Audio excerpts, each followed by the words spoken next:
સમાચારોમાં આગળ વાત કરીએ આપણે સાબરકાંઠાની તો સાબરકાંઠામાં એક રાજકીય અત્યારે હાલ જે સમાચાર સામે આવ્યા છે તેમાં રાજકીય માહોલમાં એક એવી ઘટના સામે આવી છે કે જેને જોતા અત્યારે લોકો ત્યાં દંગ રહી ગયા છે।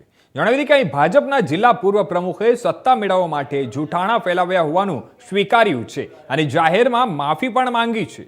મળતી માહિતી મુજબ 30 વર્ષ પહેલા પગ પર આજે પડીને જૂઠ બોલી અને પ્રચાર કરવાના કિસ્સાનો સ્વીકાર કરતા પૂર્વ આરોગ્ય અને શિક્ષણ મંત્રી કરશનદાસ સોનેરીની માફી માંગી છે। અત્યારે સામે આવ્યું છે કે ધારાસભ્ય અને મંત્રી રહી ભ્રષ્ટાચારના આરોપોનો પ્રચાર કરવામાં આવ્યો હતો। જણાવી દઈએ કે આ ગોવામાં હોટલ બનાવવામાં આવી હોવાની પણ ખોટી માહિતી ગામડાઓમાં પ્રચાર કરવા સ્વીકાર કરવામાં આવ્યો છે। આ દરમિયાન પૂર્વ મંત્રીએ કોંગ્રેસના એક સમય દિગ્ગજ નેતાના પગે પડીને જાહેરમાં માફી માંગી અને જે રાજકીય વર્તમાનને લગતી ચર્ચાઓને ઉકેલ છે।